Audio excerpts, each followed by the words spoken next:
If I asked you how you'd feel about someone opening up your skull and sticking a couple of thousand electrodes to your brain, I'm fairly sure I can imagine your response. But what if one day surgery like that was as easy as removing a wisdom tooth? And what if it could change millions of lives for the better? I know it still might not sound that appealing having stuff stuck in your brain, but bear with me. In 2016, Elon Musk, of Tesla and SpaceX fame, but you knew that, founded Neuralink, a neurotechnology company that aims to one day implant tiny computer chips into people's brains to improve their quality of life. In the short term, think paralyzed people being able to use phones and computers simply with the power of their minds.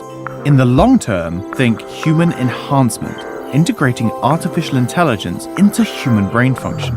Okay, so it all sounds a bit science fiction, which shouldn't be that surprising, being that the concept was inspired by a series of science fiction novels. But actually, it's nowhere near as fictional as you might think.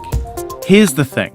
Your brain is absurdly, inconceivably, mind-meltingly complicated. Harvard professor and neuroscientist Jeff Lichtman has said that if everything that could be learned about the brain equaled 1 mile, so far we have traveled 3 inches. But with the little we do know, we have already done amazing things, like creating technology that allows patients to move paralyzed limbs. So this isn't futurism. It's achievable, just phenomenally difficult. Still, a lot of the brain remains a mystery, especially the bits that are harder to access and investigate. Mapping all those bits is going to take some time. But once we understand the brain better, how do we use that knowledge to interface with it?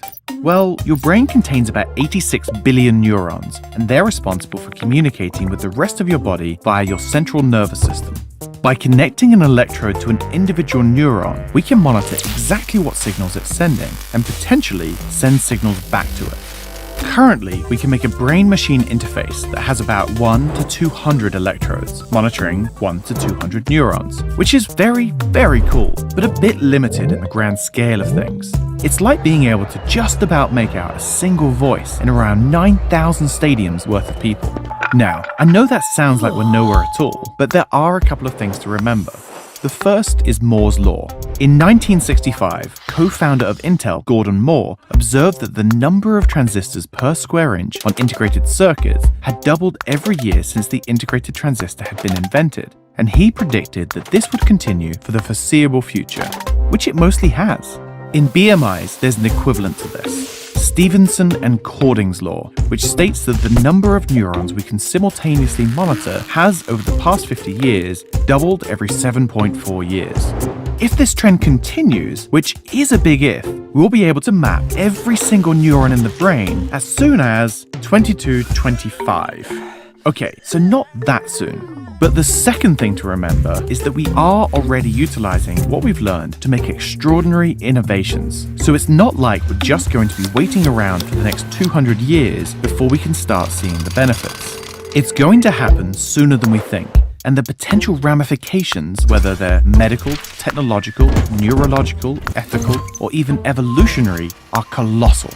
If you're interested in learning more, I can't recommend a better resource than Tim Urban's Neuralink blog post on his website, Wait But Why.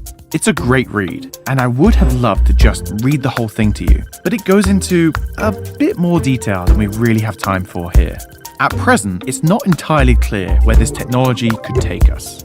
It's easy to imagine integrating our brains with existing systems like turning on the lights or writing an email just by thinking about it. And it's exciting to think about achieving things that right now might seem impossible. Upgrading your brain's processing power, downloading fully formed skills, or instantly learning to speak a different language. But the real potential of Neuralink and other technology like it is in the unknown unknowns, the things we haven't even thought of yet, and that will only occur to us as the technology evolves.